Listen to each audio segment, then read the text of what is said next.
तर आज आपण बनवणार आहे गणेश चतुर्थी स्पेशल मावा मोदक. तर मी इथे घेतला मिल्क पावडर, तूप, दूध, इलायची आणि साखर. तर मी एका वाटीमध्ये 2 कप मिल्क पावडर टाकून घेत आहे. त्याच्यामध्ये 2 चम्मच तूप टाकून घेत आहे.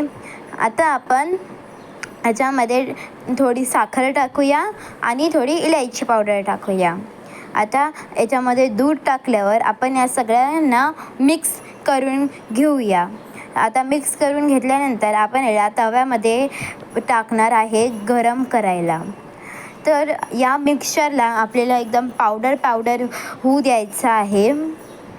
एकदम असं नॉन स्टिकी झाल्यावर आपल्याला हे मिक्सचर थंड होण्यासाठी काढून घ्यायचं आहे. तर आता मी इथे मोदक बनवून घेत आहे. तर मी मोदकच्या साच्यामध्ये ड्रायफ्रूट्स टाकलेले आहे. तर याच्यामध्ये आता मी आपलं सारण टाकणार आहे. तर सारणला थोडंसं शेप दिल्यावर आता आपलं मोदक तयार झालेले आहेत.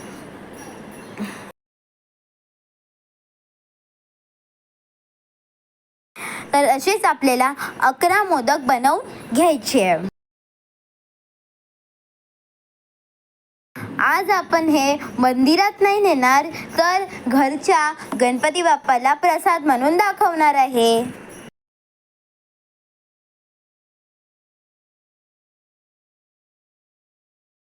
हा आहे आमचा घरचा गणपती बाप्पा आणि हे मी आज बनवलेले मोदक. आमच्या गणपती बाप्पाच्या दर्शनाला या.